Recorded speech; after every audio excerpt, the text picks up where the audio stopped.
Escuchemos ahora la segunda parte de la pasión de nuestro Señor Jesucristo según San Mateo. En este tramo contemplamos el juicio ante Pilato, la condena, el camino hacia la cruz, la muerte del Señor y su sepultura. Al hacerse de día, todos los sumos sacerdotes y los ancianos del pueblo se reunieron para preparar la condena a muerte de Jesús. Y, atándolo, lo llevaron y lo entregaron a Pilato, el gobernador.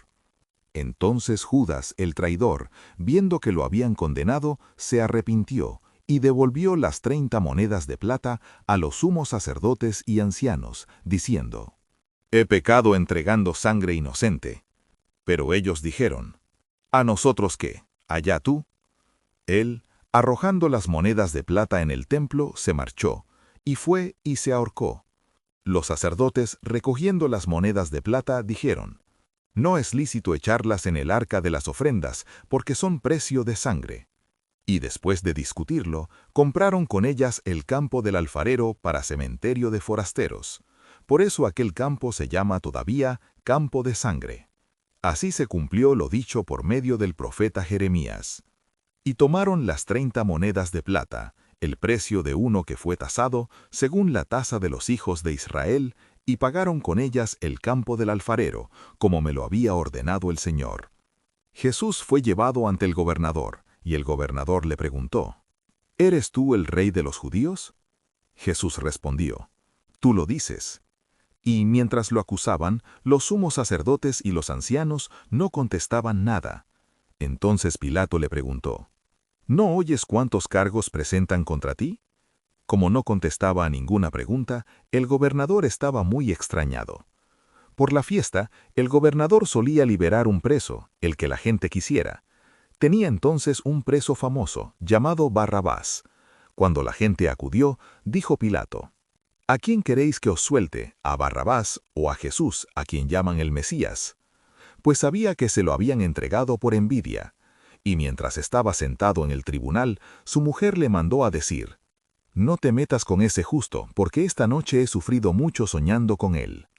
Pero los sumos sacerdotes y los ancianos convencieron a la gente para que pidieran la libertad de Barrabás y la muerte de Jesús. El gobernador preguntó: «¿A cuál de los dos queréis que os suelte?». Ellos dijeron: «A Barrabás». Pilato les preguntó: «¿Y qué hago con Jesús, llamado el Mesías?». Contestaron todos: «Sea crucificado». Pilato insistió: «Pues qué mal ha hecho». Pero ellos gritaban más fuerte: «Sea crucificado». Al ver Pilato que todo era inútil y que al contrario se estaba formando un tumulto, tomó agua y se lavó las manos ante la gente, diciendo: «Soy inocente de esta sangre, allá vosotros». Todo el pueblo contestó: «Caiga su sangre sobre nosotros y sobre nuestros hijos». Entonces les soltó a Barrabás, y a Jesús, después de azotarlo, lo entregó para que lo crucificaran. Entonces los soldados del gobernador se llevaron a Jesús al pretorio y reunieron alrededor de él a toda la cohorte. Lo desnudaron y le pusieron un manto de color púrpura, y trenzando una corona de espinas, se la ciñeron a la cabeza y le pusieron una caña en la mano derecha. Y doblando ante él la rodilla, se burlaban de él diciendo: «Salve, rey de los judíos». Luego le escupían, le quitaban la caña y le golpeaban con ella la cabeza. Y terminada la burla, le quitaron el manto, le pusieron su ropa y lo llevaron a crucificar. Al salir, encontraron a un hombre de Cirene, llamado Simón, y lo forzaron a llevar su cruz. Cuando llegaron al lugar llamado Gólgota, que quiere decir lugar de la calavera, le dieron de beber vino mezclado con hiel. Él lo probó, pero no quiso beberlo. Después de crucificarlo, se repartieron su ropa, echándola a suertes, y luego se sentaron a custodiarlo. Encima de la cabeza colocaron un letrero con la acusación: «Este es Jesús, el Rey de los Judíos». Crucificaron con él a 2 bandidos, uno a la derecha y otro a la izquierda. Los que pasaban lo injuriaban, y meneando la cabeza decían: «Tú que destruyes el templo y lo reconstruyes en 3 días, sálvate a ti mismo. Si eres hijo de Dios, baja de la cruz». Igualmente, los sumos sacerdotes con los escribas y los ancianos se burlaban también diciendo: «A otros ha salvado, y él no se puede salvar. Es el Rey de Israel. Que baje ahora de la cruz y le creeremos. Confió en Dios que lo libre, si es que lo ama, pues dijo, soy hijo de Dios. De la misma manera, los bandidos que estaban crucificados con él lo insultaban. Desde la hora sexta hasta la hora nona vinieron tinieblas sobre toda la tierra. A la hora nona, Jesús gritó con voz potente, Elí, Elí, lema sabactaní, es decir, Dios mío, ¿por qué me has abandonado? Al oírlo algunos de los que estaban allí dijeron, está llamando a Elías. Enseguida, uno de ellos fue corriendo, cogió una esponja empapada de vinagre y sujetándola en una caña, le dio de beber. Los demás decían, déjanlo, a ver si viene Elías a salvarlo. Jesús, gritando de nuevo con voz potente, exhaló el espíritu. Entonces el velo del templo se rasgó en dos de arriba abajo, la tierra tembló, las rocas se resquebrajaron, las tumbas se abrieron y muchos cuerpos de santos que habían muerto resucitaron, y saliendo de las tumbas, después que él resucitó, entraron en la ciudad santa y se aparecieron a muchos. El centurión y sus hombres, que custodiaban a Jesús, al ver el terremoto y lo que pasaba, dijeron aterrorizados, verdaderamente este era Hijo de Dios. Había allí muchas mujeres que miraban desde lejos, aquellas que habían seguido a Jesús desde Galilea para servirlo, entre ellas María la Magdalena y María, la madre de Santiago y José, y la madre de los hijos de Zebedeo. Al anochecer llegó un hombre rico de Arimatea, llamado José, que era también discípulo de Jesús. Este acudió a Pilato a pedirle el cuerpo de Jesús, y Pilato mandó que se lo entregaran. José, tomando el cuerpo de Jesús, lo envolvió en una sábana limpia, lo puso en su sepulcro nuevo que se había excavado en la roca, rodó una piedra grande a la entrada del sepulcro y se marchó. María la Magdalena y la otra María se quedaron allí sentadas enfrente del sepulcro. A la mañana siguiente, pasado el día de la preparación, acudieron en grupo los sumos sacerdotes y los fariseos a Pilato y le dijeron, «Señor, nos hemos acordado de que aquel impostor, estando en vida, anunció, a los 3 días resucitaré.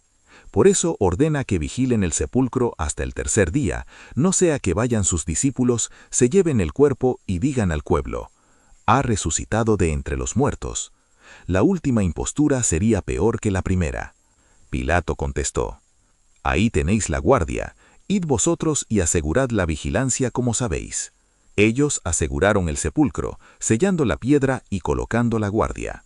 Palabra del Señor. En esta segunda parte de la Pasión según San Mateo, ya no quedan disfraces. Aquí sale a la luz lo peor del ser humano cuando se junta la cobardía, el interés y la presión de la masa. Pilato sabe que Jesús es inocente, pero no lo defiende.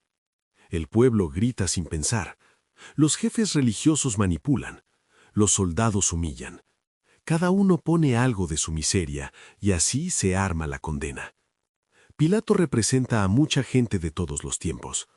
Ve lo que está mal, pero prefiere lavarse las manos.